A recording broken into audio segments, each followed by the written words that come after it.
Hey everyone, thanks for being here. I'm Matt Bongiovi, and I am delighted to be joined today by Zara Mirmalek.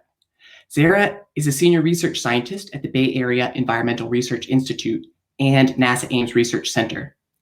She's also the author of Making Time on Mars, a fascinating examination of how the daily work of NASA's 2004 Mars rover mission was organized across 3 sites on 2 planets. Today, we're going to talk through her experience of working on this rover mission, as well as delve into some of the many insights her book provides on how an organization like NASA conducts work literally across worlds.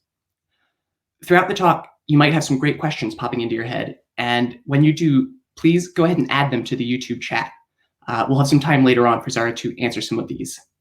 But first, Zara, thank you so much for being here. Thank you, Matt. I'm really excited for this conversation.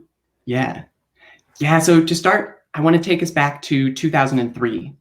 At that time, NASA was preparing for and awaiting the landing of 2 rovers, which were flying their way to Mars. They also, at the same time, were reaching out to you to see if you wanted to come and work with them. Can you tell us about the type of research that you were doing and how it was that NASA ended up reaching out to you? Yes. So my work with NASA began in 1999 when I was hired to work at NASA Ames Research Center for a project involving delays at the airlines.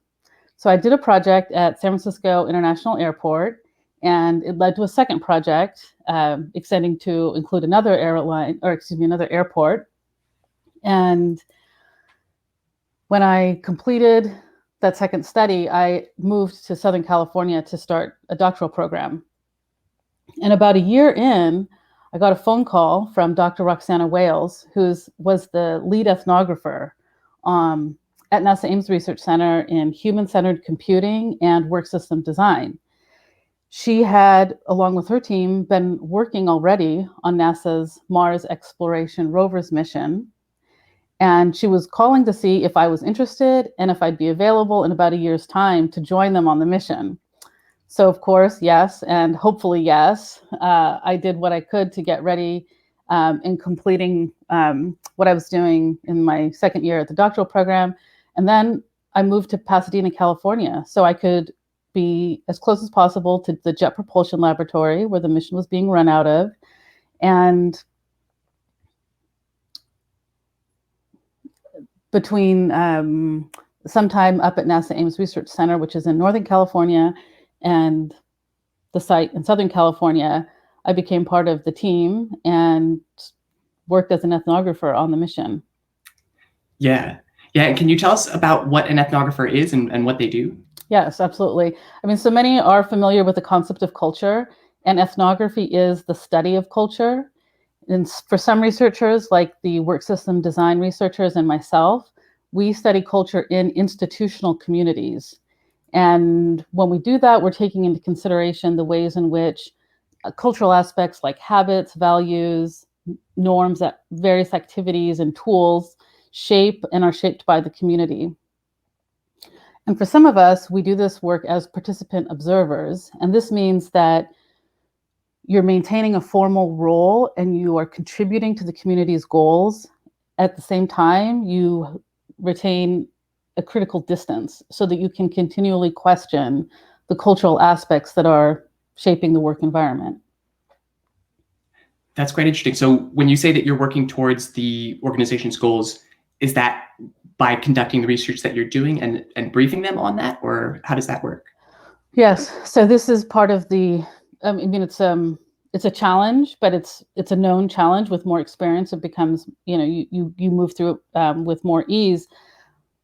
When you are contributing to the organization's goals, as in the case of MER, the work system design team was specifically asked to study the culture and contribute to technology development, to the science operations workflow, and then something else.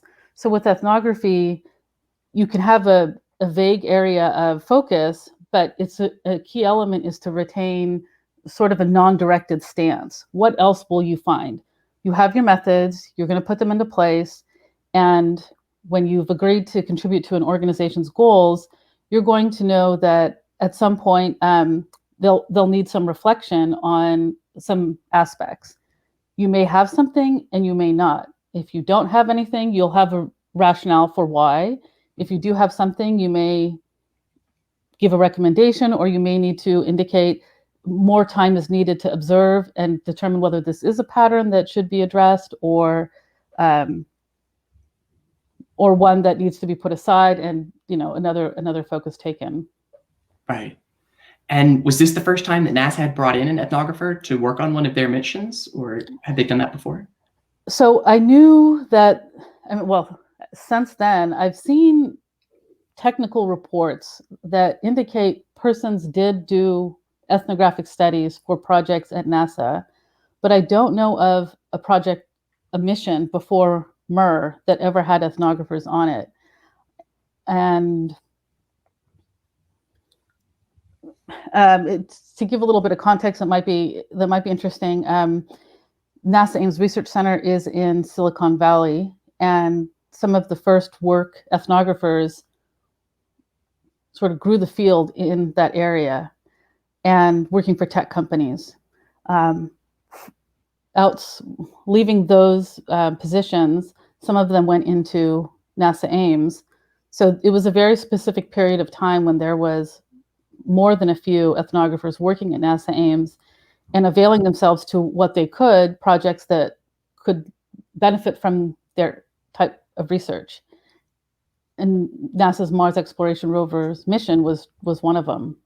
It was, sort of the timing of things that allowed ethnographers to be present and able to propose to do work on the MER mission, which still then required a selection process. And the principal investigator for the science team selected a team of ethnographers to join several years prior to the landing of the rovers. And when Dr. Roxana Wales contacted me, she herself had been already working for at least 2 years with the team. So this facilitated my entree, such that I wasn't starting like cold as the first time anybody had ever seen an ethnographer.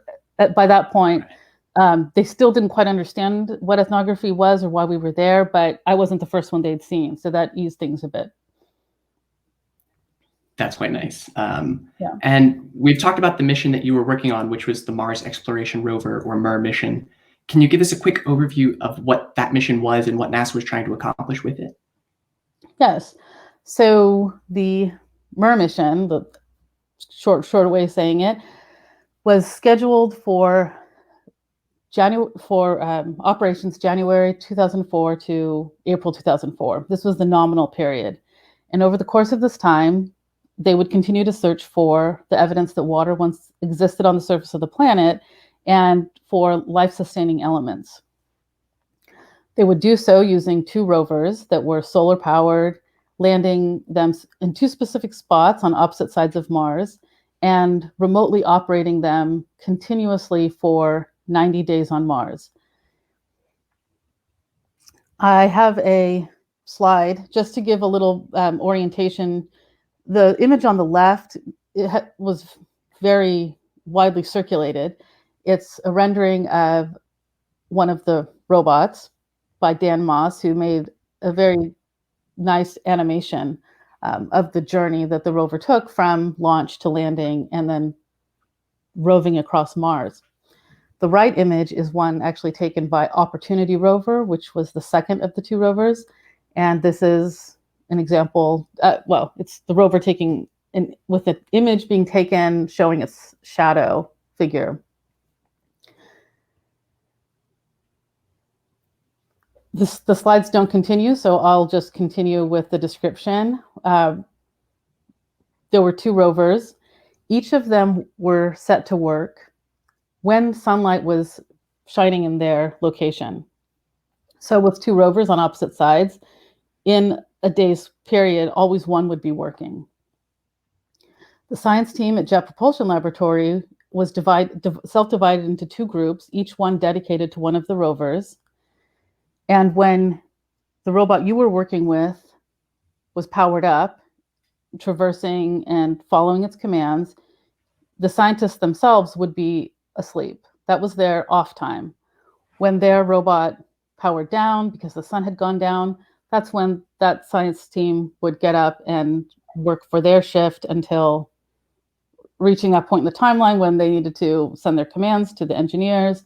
And the rovers, that particular robot would be waking up and setting about going to work. So this interplanetary work system was 2 sites on Mars plus 1 building on Earth.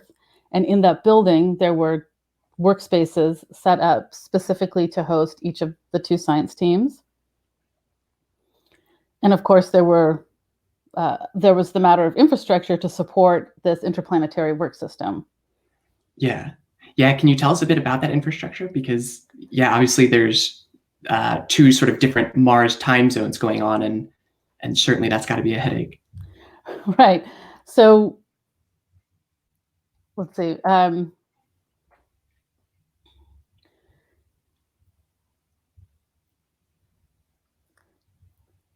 I'm taking a big pause here. Right. Thank you for showing the slide.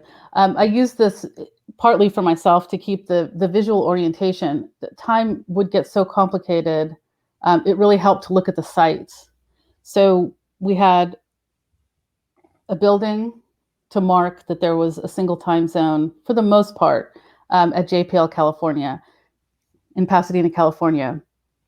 And on Earth, we have a day's rotation, which is 24 hours. Mars takes 24 hours and about 39.6 minutes. So it's a slower rotation. And in order to coordinate work between these 2 points, you actually have to set your clock forward every day by 40 minutes.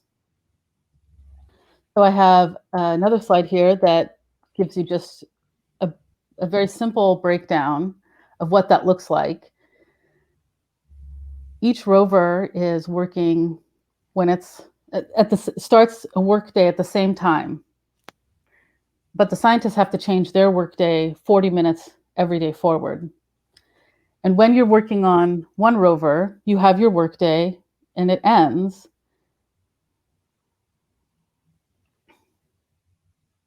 If you go back to the slide where I just, for the purpose of simplicity, show one building, you have your work taking place on one floor, your workday ends, but you could climb a staircase and be on the other side of Mars and suddenly working with scientists who are working with the other rover who they've now shown up for their shift.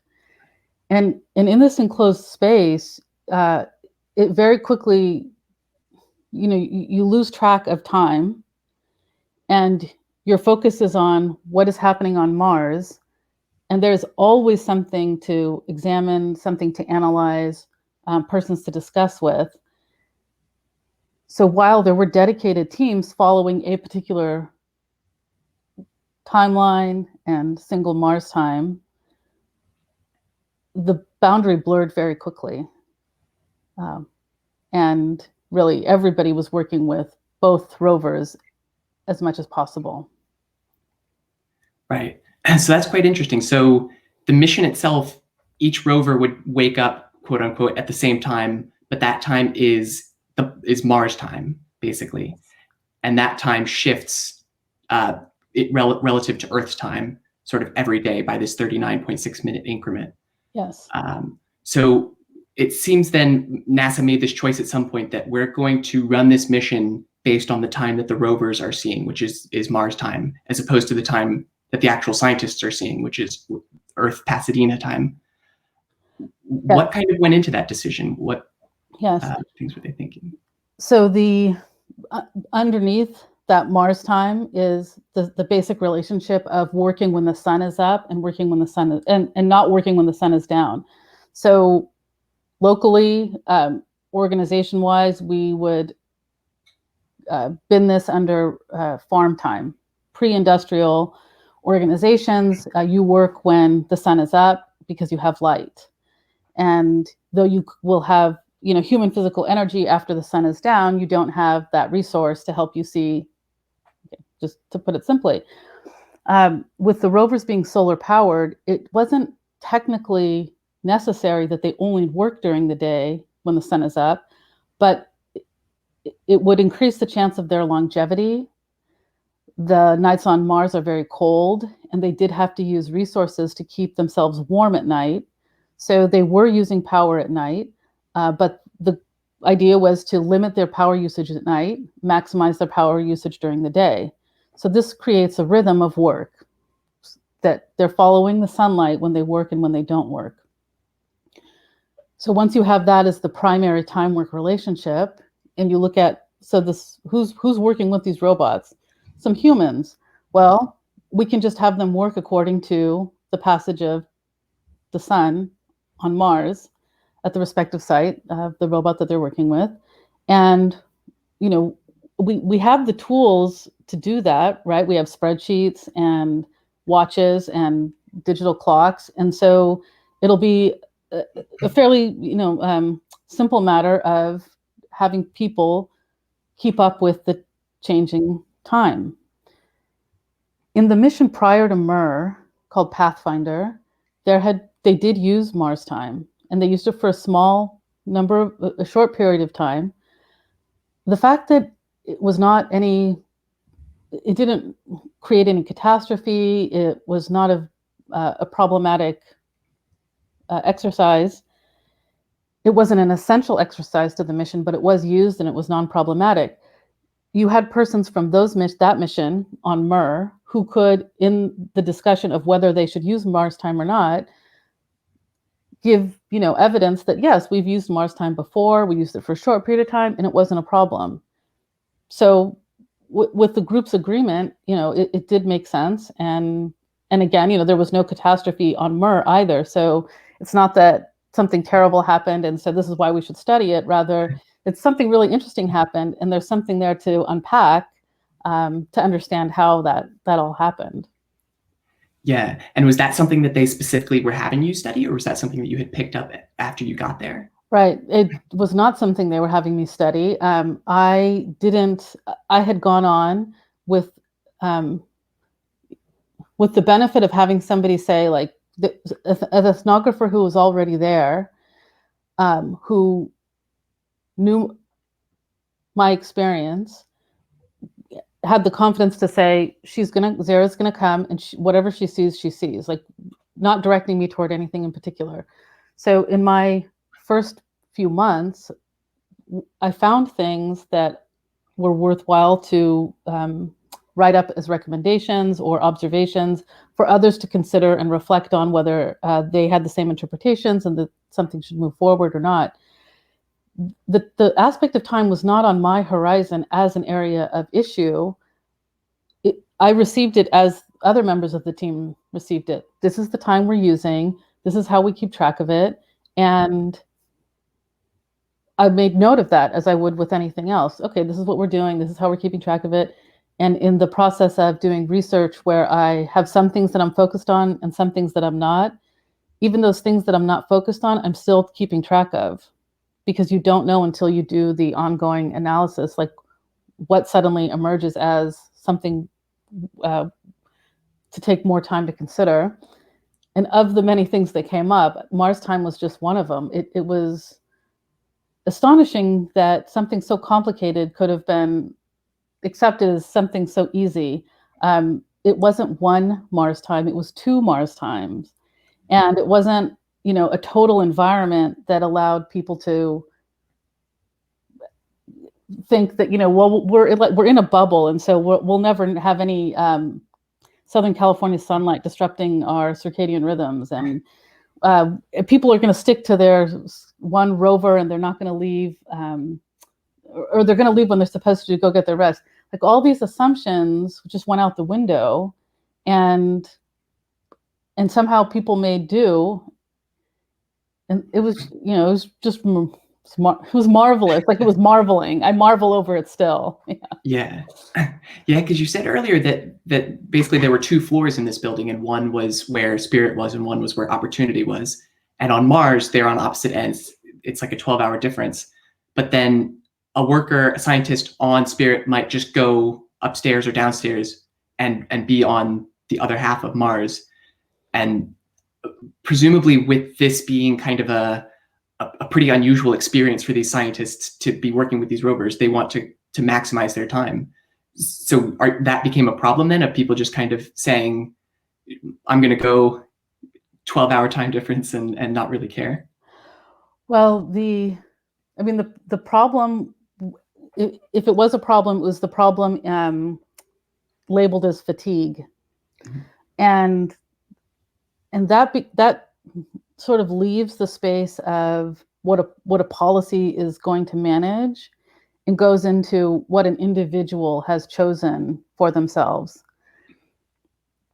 While the work time schedule was set up for one science team to work these hours, another science team to work another set of hours, with the ability to move across the floors, you could spend more time on the mission and you would get tired, but as long as it didn't prevent you from participating in what you were there to do, your tasks, it doesn't qualify as a problem. Right. And so in setting up this idea that we're going to run this mission on Mars time, what sort of things did NASA put in place to help people kind of navigate that cognitive difficulty of mapping their own time to Mars time? So when I think about this, I think, it is worth, it's not a material item, but it's discursive. So I think that one of the first assists was actually in the discourse. They gave advance notice prior to the nominal mission. They had human factors persons doing a study on time, sleep habits. And the study indicated that it would be beneficial for the work schedule to be such that you would work 4 days and you would take 3 days off. So their study indicated that this would be the best way to handle Mars time transition, that daily Mars time will fatigue you, will tire you, and rather than 5 days, 2 days as normal, we recommend you do 4 days, 3 days. They had a lot of material circulated with advice on how to deal with Mars time. And this attention that was given did alert people ahead of time that this was something significant to think about. Now, how people individually ingested that or discussed it as a work group is separate from what the organization can plan to do. So again, first was discourse, and then the material items that they put in place. The most present item was blackout curtains. So the image of the building that I showed you has windows all around it. And this is Southern California, and the sun is relentless there. So they had blackout curtains that would, once rolled down, it was a dark space. Now, when you're showing up to work 40 minutes later every day, sometimes you would be at work you would start work at 3 o'clock in the afternoon. Eventually you're going to start work at midnight, and it would go around the clock. When it would come back around to starting work in the middle of the day, at that point you could begin seeing some of the disconnect between following the time and disconnecting from the local time, because people would start leaving the windows, the shades, they would pull the shades up a bit. And other people would put up signs and begin to ask each other individually for, hey, could you help me out and make sure you pull that shade down? Because people were having their individual, reactions as one would, as any individual has a different set of circadian rhythms and local environment outside of work. They also did a color coding of the floors. I have an image of these two. The first image is of the science team working with the first rover, Spirit rover, which was at Gusev Crater. And this color coding that I'm referring to is visible in this image with the red chairs. And there's a little bit of signage in this room that isn't visible, but the signage that is repeated on both floors was also color coded. So there's these red chairs, and then there's some red signs. And on the other floor. The science team working with Opportunity rover at Meridiani Planum. The chairs are blue, and in the far right, you can see a little bit of a drop-down sign that is also in blue. Initially, looking at these color differences, it seemed quite dramatic. You know, this is so obvious. This is a red floor, this is a blue floor. And it was astonishing how, after a certain point, these color codes disappeared. You still didn't, you could at a certain point be confused about what floor you were on, regardless of how many chairs you were around. And, you know, more than, I mean, on many occasions, somebody would be asking, what floor am I on? And one interesting thing that came up is that in this image, you can see on the far wall, there's a photograph of a mosaic, or it's a mosaic made of the Mars terrain. And these weren't intended to populate the mission space on either floor, but people wanted them. And though it was said that there wasn't a budget for them because it hadn't been planned at the outset, they did eventually get printed and they got put up. And it was interesting to find that people oriented themselves to their workspace either by saying, what floor am I on? Or by looking at the image of Mars. And that would tell them what was going on in that space more quickly than the color of the chair. That's quite fantastic. Yeah. So then, were there also these sort of time, like a clock, basically, where you see sort of Mars time 1, Mars time 2, Pasadena time, or how did people manage that part? Yes. So, absent of any large clock, I'll go back a little bit. I give this description of a meeting in the book where, in preparations for the mission, somebody asked, how will the scientists know what time it is? And somebody responding looked at their wrist and pointed and said, they're just going to do the time math. Well, whether you take that as an anecdote or a reflection on like a deeply held belief, when you look at the mission space, you would see that there were no clocks. There was the clock that's a standard to a building, but nothing specially designed. What there were software programs that would display Mars time, and you could pull these programs up on various devices.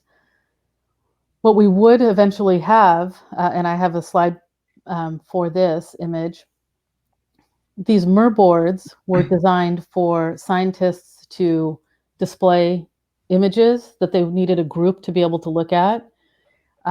These MER boards had a suite of tools that were all very useful.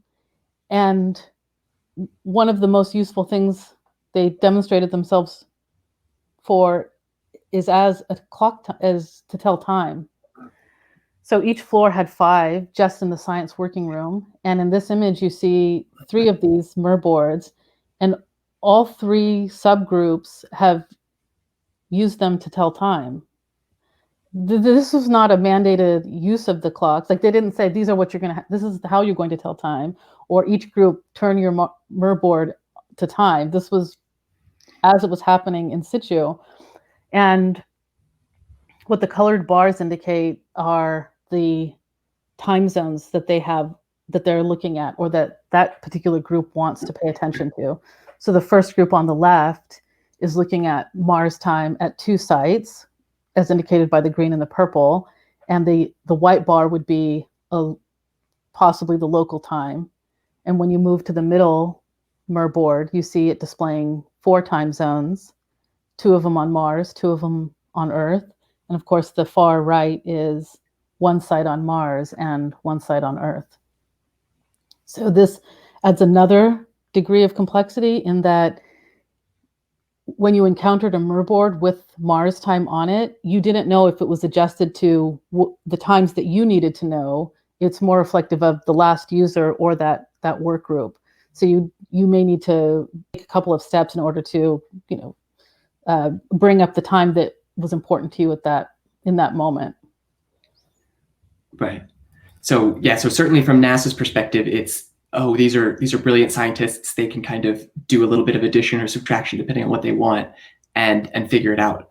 But yeah, we can see that there is quite a bit of complexity here, even to the point where you mentioned in your book that people kind of went out in search of Mars watches. Can you tell us a little bit about those?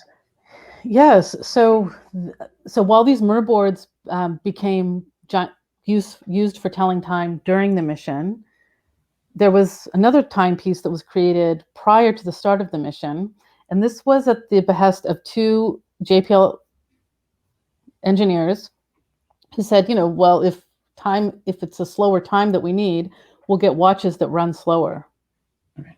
So they canvassed the local area. They found a jeweler in a nearby town who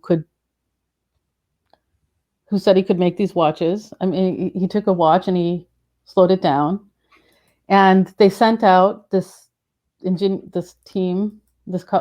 out.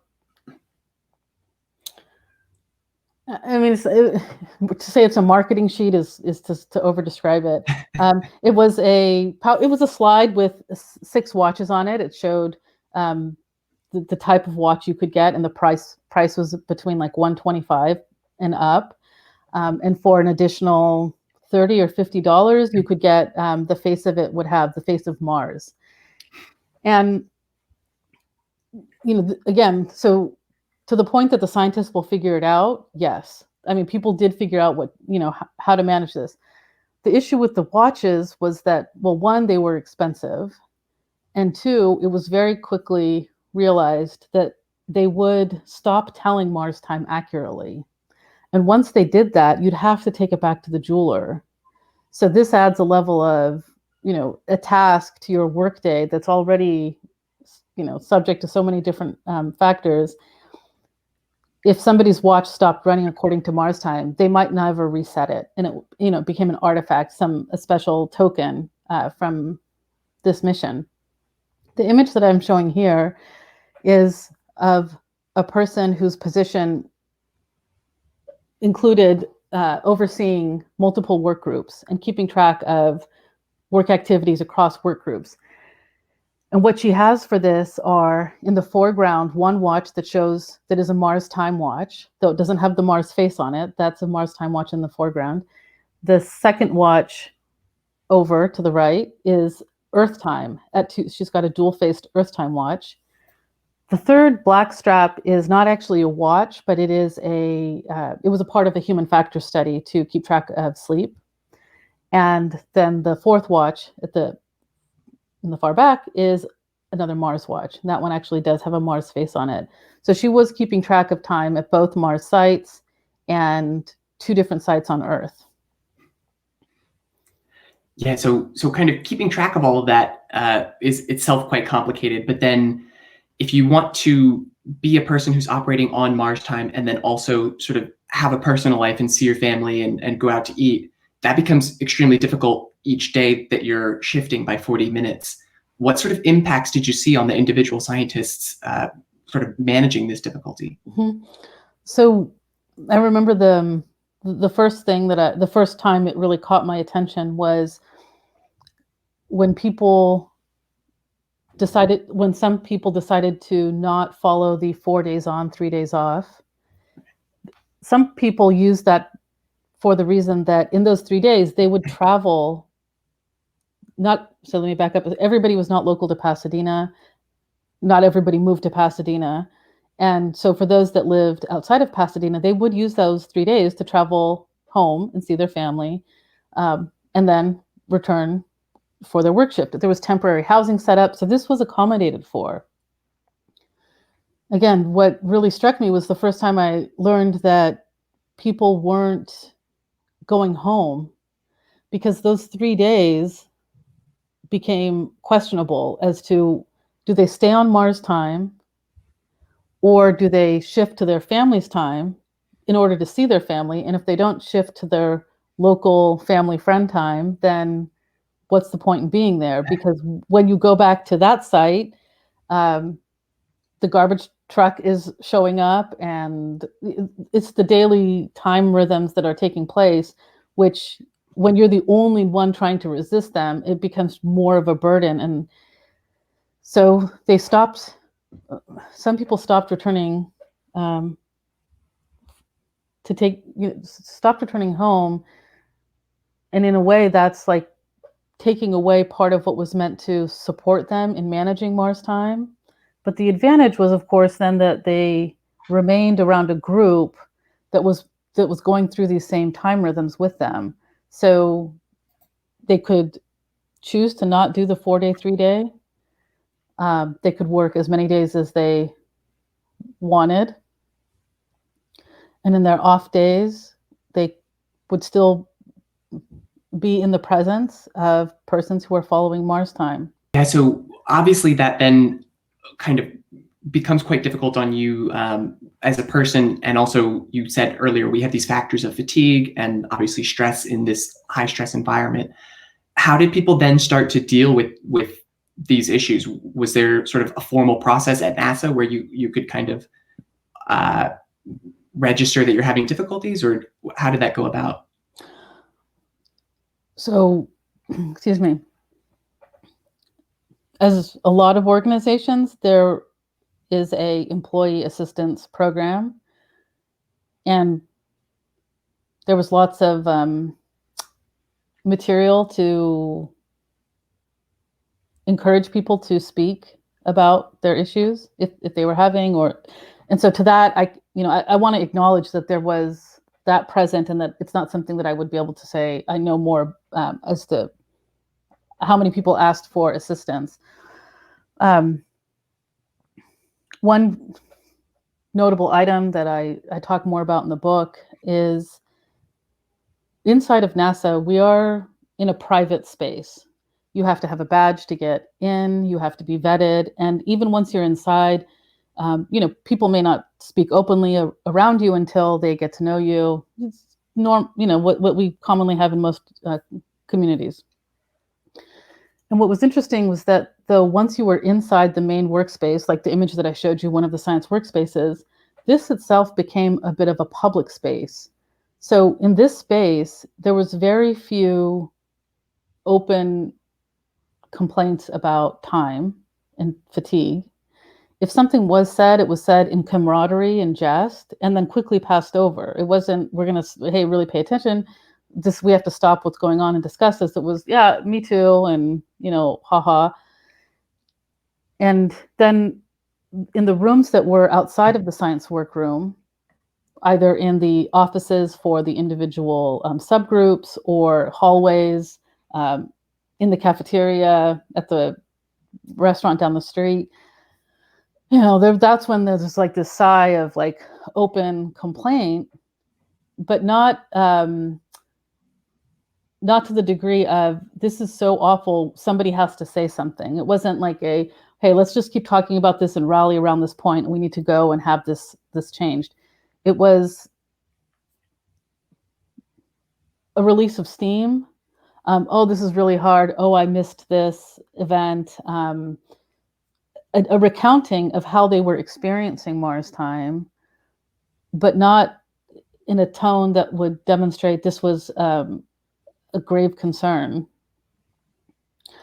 And so it was interesting that wasn't allowed, or that people found that to be, they self-censored in the sense to not talk about that in the public science area. Now, it was all business there. Sometimes talking is just mission critical talking, but there was certainly enough times where it's about analysis or discussion, and the space was available for other kinds of comments. And I personally found them to be somewhat innocuous. Like, what's wrong with saying that this is really hard? Everybody's going through it and they're surmounting it. So I personally didn't see the downside until I looked closer at it to try and understand what was it about this particular group that made this a topic not fitting for the workspace. And of course, then I go in the book, I go into the culture of NASA, the value of astronauts and valor and being a human that can surmount all sorts of obstacles. And this is not astronauts working on the Mir mission, but there are many who wanted to be astronauts, and there are many who uphold the sense of importance about astronauts and the qualities of an astronaut and wish to mimic that. Yeah, and we see this, I guess, in a lot of sort of organizations, especially these sort of high achieving organizations, is this idea of sort of almost boasting sort of the difficulties that you're under, sort of, oh, I'm operating on 3 hours of sleep or what have you. And we're certainly seeing some pushback in these last few years about people really understanding the long-term effects of lack of sleep and sleep debt and things like that. Were any of those conversations happening at that time, or was it just kind of a let's get through it? So the first part, yes, right? The sense of like, I'm demonstrating my high achievement by and my ability to be more than human. I mean, right? I'm able to go without sleep. I can go for 14 days without sleep. No one said that. I say as a matter of fact that for me, because I didn't want to leave the mission space, I wanted to see as much as possible. And I too was subject to being shaped by the environment. I went from floor to floor for as long as I could. And I found that what worked for me was 7 days on and 1 day off. And that was for me just a matter of like, okay, so now I need to see what can I study in these time periods, et cetera. But I didn't feel superhuman for that. I felt this is what works because of my local context. It may be in another type of organization, but I don't know that NASA's culture would contribute to finding a conflict in people who are expressing this type of ability. If you can say that you can go and handle anything, this is like very adjacent to failure is not an option. Right. And I think one place that this gets flipped around is when we think about why we send robots to a planet that humans can't go to, because the robots are stronger, like materially speaking, other than losing power in their batteries, we don't expect them to be subject to fatigue. And yet on this mission, we have this example of how people were subject to fatigue. And when they're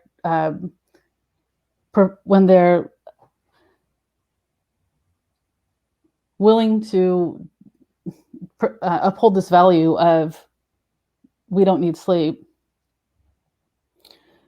like you end up kind of glossing over some things that could be super interesting and helpful to think more about. If, as you've described, like currently there's more of an appreciation for what are the effects of sleep.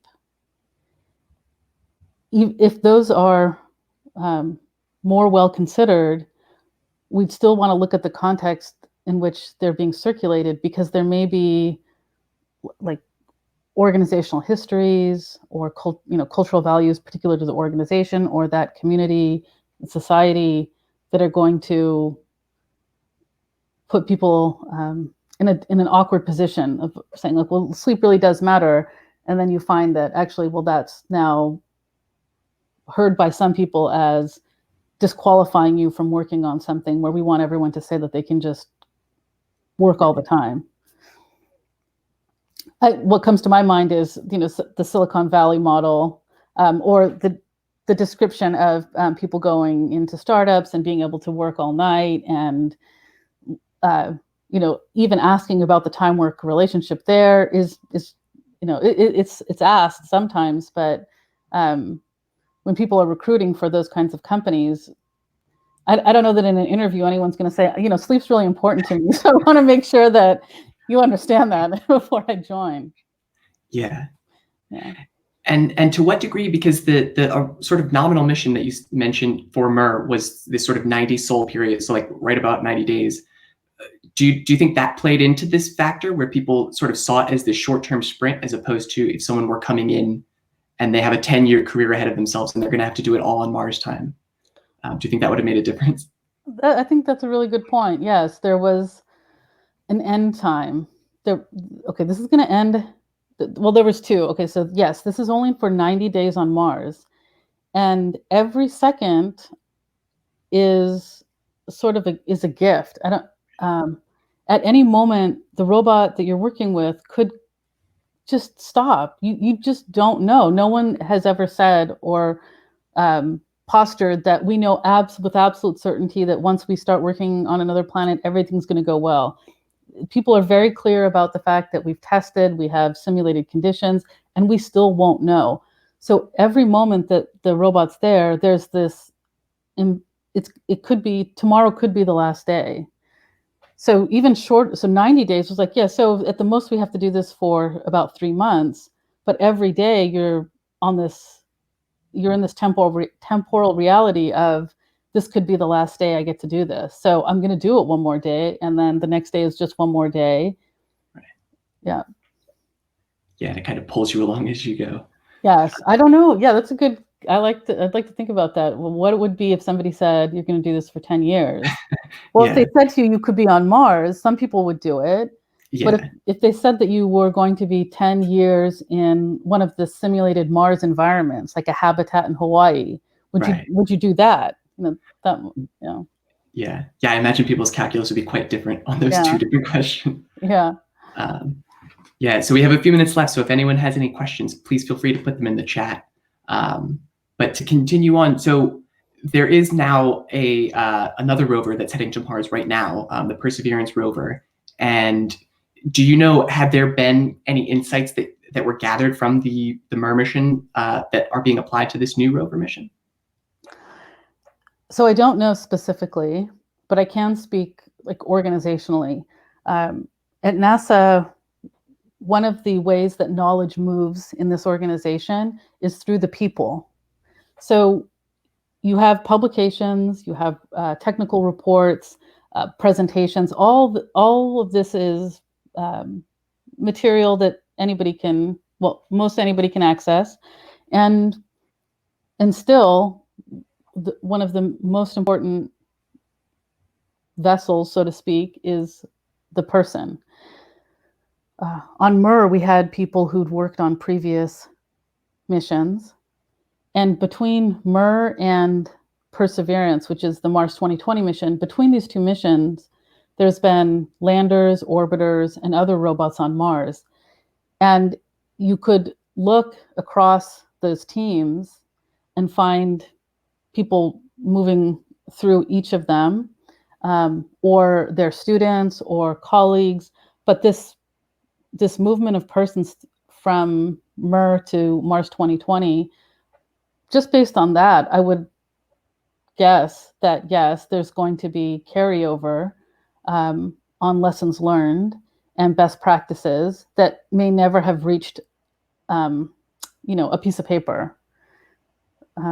Things that that's part of the culture, how it's part of the concept of culture, in that the learning takes place through the people. So if you have persons coming forward from a previous project who embody some of these ways of doing things, it may not have been their interest to write it down and speak about it, but they'll continue these practices within the workplace, and others benefiting from it or finding refinement of it and doing so allows it to carry forward on the mission. So for this time period of only 15 years, I wouldn't guess that there is carryover from MER.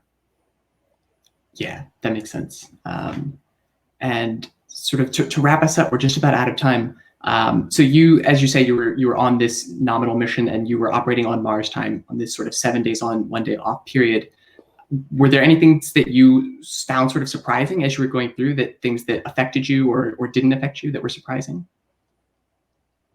Well, I was surprised by the 7 days on, 1 day off. Right. I remember thinking this is going to change my relationship to time and work in ways that I'll only know in the years that come. Yeah. I mean, that's the most memorable at this time. So I found myself more comfortable working in dark rooms with fluorescent lights. Yeah. And I had been studying in Southern California. So that was, once I went back, I was like, forget the sunlight. I need a dark room with fluorescent lights. It was Yeah. like not expected at all. Yeah.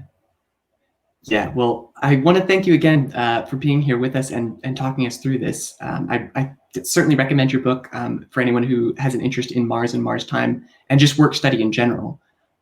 So Zara, thank you so much for being here with us. Thank you so much, Matt. And for everyone on the call, we look forward to seeing you next time. So until then, stay safe. Bye. Bye-bye.